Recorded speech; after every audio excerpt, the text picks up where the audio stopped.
back to Renee Real Estate. Hope everyone's doing well. Renee, how are you? It's fabulous. Today? Yeah, we just had a nice little holiday season roll by. Oh, that's right. Thanksgiving came and went. Came. Oh my gosh. Went right by us. So I want to mention a little factoid that I forgot to mention. Did you say factoid? I did say factoid.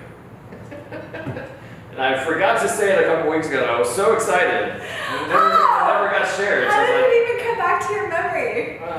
Because it's such a cool fact. Okay. And it's I'm so ready. So helpful for new home buyers. Oh, okay, for the first time. So the FHA announced, this was back in September, they announced that they will begin to permit inclusion of the first-time home buyer's positive rental payment history as an additional factor in the credit assessment process. So that is just, because I've often said that. I'm like, if someone has been faithfully paying rent for years, why would you, sir, whoever, be concerned about their ability to continue to do that same thing in a mortgage? Exactly. That was my whole. That's the argument I've had for years. I'm like, I've been a renter for 2 decades. Never late, never. Like always paid on time. Never had an issue. Like that kind of a history. Yeah. One is always documented. Well, for the most part. And it's a rental agency. So. You rent from a whoever, but most people rent from some sort of an agency. Yeah. And so when it's documented like that, it's so easy to show that you've been consistent, because that is challenging, especially if you're not someone that's got credit cards and like all these other ways. Now, I don't know if you knew this, but they would include, especially people that didn't have a lot of other credit history, cell phone payments, utility payments. Those have been included, and I know Stephanie's included those to show that those. But like, so you're going to show a cell phone payment, but you can't show that they paid their rent, which is significantly higher than a cell phone bill. It may not be cell. I know it's definitely utilities. I can't I hear, because I'm not in the lending side of this. I hear these whisperings of ways that they establish significant or enough credit to get a loan, and because you run into people that, and that's what's so funny, because like the Dave Ramsey, approach. Actually, we talked about it every night. How that's not. Dave Ramsey does not. Because Dave Ramsey wouldn't want you to get a mortgage. Dave Ramsey would want you to save enough money up and then buy your house. Like that's the Dave Ramsey approach, right? Well, exactly. And that's great. If you could do that, that's great. Congratulations. But most of us need a loan. And we can't get it if we do the full-on Dave Ramsey. Like you have to get credit. You've got to pay a credit card and blah, blah, blah, blah. So yeah, I'm glad to hear that. That's incredible. And that is important for you too. Yeah, that's such a game changer for anybody that has not bought their first home yet, but they've been a faithful renter for 10 years. Yeah. So there is hope. You can actually buy a house. They're making changes. So they're making changes, which is super exciting. So, and you and Stephanie with Integrity Home Mortgage, you guys made a video the other day, which was very cool. So basically saying it's never too soon to start thinking about your 2023 resolutions. We did. We were jumping on the, let's get a kickstart to the next year. And it was such a spur of the moment. It was. Look, if you don't know Stephanie, she just gets these, she comes, let's do this. And then it's just, we're doing something. And we're not even there was no script writing. There was vague forethought at a lunch where we talked about 72 other things. And they're like, oh yeah, by the way, we're gonna try this. And so, honestly, for the most part, we've usually turned them into something we've put out there. I think about our first time home buyer one. It was a little more of a script. That was more of a comedy routine. Than, and we enjoyed laughing, so it's fine. Yeah, when she was like crumpling up all the problems that you might have buying a house you crumpled. This one was more of a, hey, we're in the harvest season in the United States, with the Thanksgiving holidays and the Christmas holidays, so much, and we're thinking, I'm gonna do that next year. I'm gonna start my diet. I'm gonna.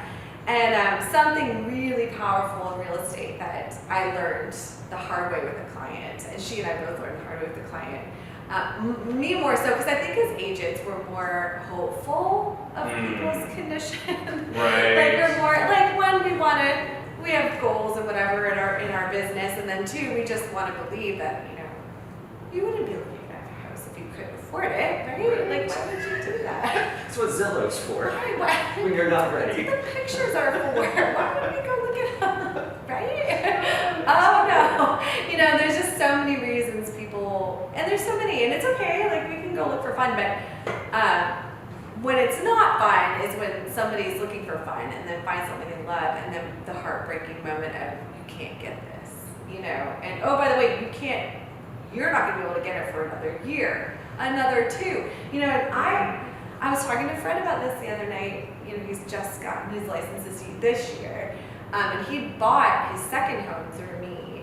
We just realized it was a year and a half ago, and he had been looking at getting his license that long ago. Like, we're talking 2017 maybe. Like, I had just got my license and said to him, I was like, Fred, like, this is way more compatible with our music pursuits and, you know, the time freedom, blah, blah, blah. And so he started to study for it, and then we were looking at another home, and Stephanie gave him the hard math, and she's like, look, you're gonna have to be an independent contractor for 3 years and show income of 3 years, and as an independent contractor, you have to show like that you've made money, not wrote it all off. And in those 3 years, so you're gonna be paying significant taxes, because the whole reason people are independent contractors is if you write. I mean, I can't tell you how many. When Stephanie hears independent contractor, she's like, oh great, because typically people write down almost zero, right? Or they're only making $20,000 a year. Yeah. Well, you can't buy a house at $20,000 a year. Like, you as an indirect, you might be a millionaire in your business, but if you write off and AKA don't pay taxes, but on, that's what the loan company looks at. Now, before the before the crash in 07 and 08, there was something called no doc loan, meaning the lender, you could show what your company made, and they would lend on that, no documents. So you didn't have to provide the tax documents. You didn't have to, no doc loan. Again, I'm talking out of turn. I'm not completely familiar with the process because I wasn't in the business then. Yeah. And then now there's only like hints of this returning. But even in its return, it's still super regulated. So many hoops, more hoops to jump through. So when Fred was told that, and he looked at his options, he was like, you know, it just makes way more sense for me to go get a W-2 job. Because those are the easy ones. You know, taxes come out, social comes out, la la la. And so he did. And I mean, that man buckled it down, worked a job for 2 years, bought his house, and then, so evidence that like you can. Now here's the thing, had he not had that conversation with her and decided to go to real estate and was 2 years in, and then they found the dream house and he can't get it because he did. You don't know what you don't know. Yeah.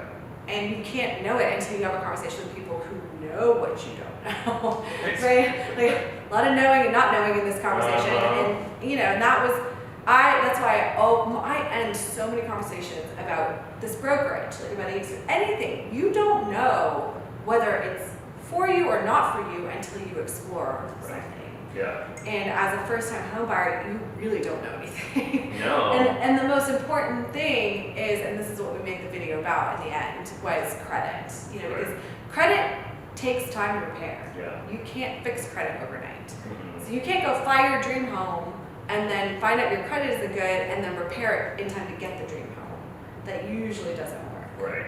So you've got time. Like if you're not buying, like if you're not actively house hunting right now you've got time. Like now's the time. You're not looking. So this is the time to do your credit repair. And that's the thing. Most lenders are not necessarily going to advise you on credit repair. They're just going to say you don't qualify. They're not going to tell you because they don't have to sell their job. No. But Stephanie makes it her job. Like, oh, you don't qualify, but here's why. And if you go do X, Y, and Z in 4 months, in 6 months, we just told someone recently it's going to be a year. But if you do these things and come back in a year, and it's that phrase, you can lead a horse to water. Right. You know, so many people she's done that for. Yeah. And they just don't follow through. And so many people would never think to start with a lender before starting to look for I don't even know that they don't think that. most people don't want to. Well. Because how many people want someone in their personal business? I sure don't. No. But is it because you know that you're not where you need to be? What are you trying to say? I mean, that would be why I would have like, well, I know my score is not what it needs to be. Why am I going to go to someone to let them, to have them tell me, yes, your score is not what it needs to be. You cannot buy a house. Because it's sort of dash your dream. Yeah, okay. If it's not followed up with, here's how I can help. Right. And that's why it's so important. That was our whole point of the video, which now that I'm having this whole conversation, we should tag this into the podcast Yes. so you can watch it. Right, exactly. Based off this video. Click below. Click below. Yeah, just because you'd be shocked that, let's say you're in the 500s, it does, like 100-point lead doesn't take years. No. Like you'd be shut down. What's sad is you could take it like that. But it could take time to build it back, And so what was cool for Fred was that like they had the opportunity, because you could be at a 620 and be able to buy, but did you know that your rate would be better if you got it to a 6.8? You know what I'm saying? Like, so Fred had the time, like there's so many things he could, when he was working on the job for 2 years, he could also work on his, so that he was positioned, like they were so ready when we came to find the house. And Erica actually, his wife, recently was telling me how at the time that she was like, I'm not even gonna look right now, like there's so much going on, and I don't know. I had them like emails coming for the 2 years. We had emails coming.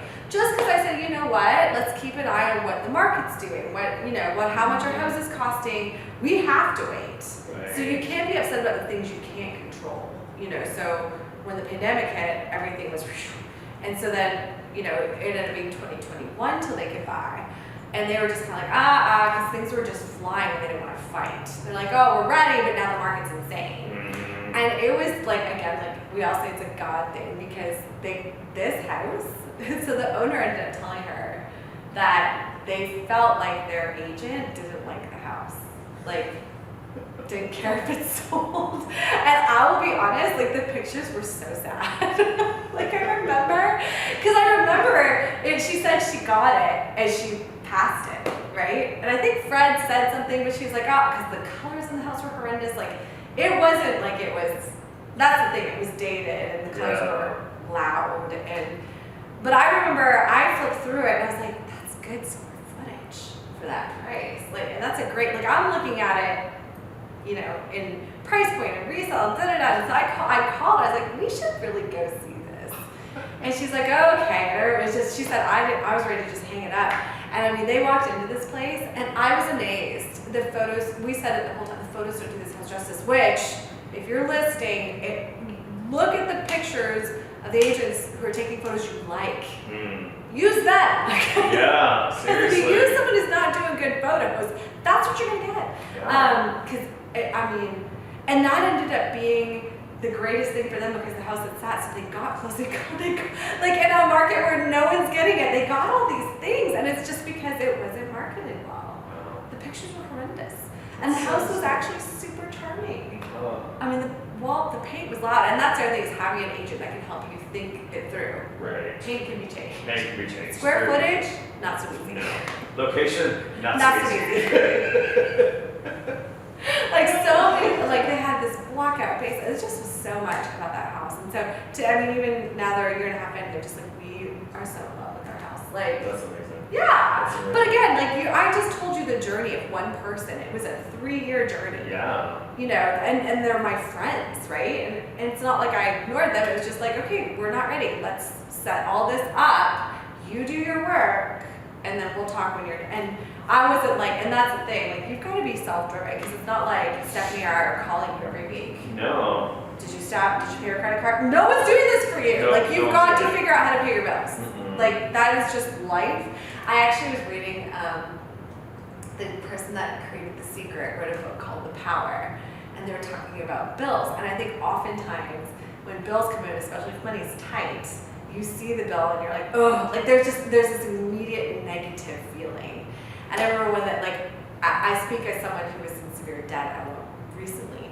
I remember that feeling, and then saying, like, you have to reframe, like, when the bill comes, don't think of a way not to pay it. Right. Be thankful. It was so powerful. Like, the electric bill comes, be thankful for all the humans that devoted their life to figuring out how to get light at a switch. Right. So you don't have to carry around a candle in the dead of night to figure out how to use the bathroom. Like, you know what I'm saying? Like, the things that you can be grateful for as you're paying these bills, instead of thinking that the bills are some sort of torture for you. Right. Like, be thankful that someone figured out how to create a vehicle that would move without pulling a horse. Yeah. You know, like, there's so many things you can express gratitude with bills, and then when you start to see bills from a grateful perspective, they become things you may not love paying, but they become things you can appreciate instead of things that feel like, you know. And I think part of all of the education of real estate is teaching people how to approach their money, how to approach bills, how to approach these things in a healthy way, and not approach them in the ways that we maybe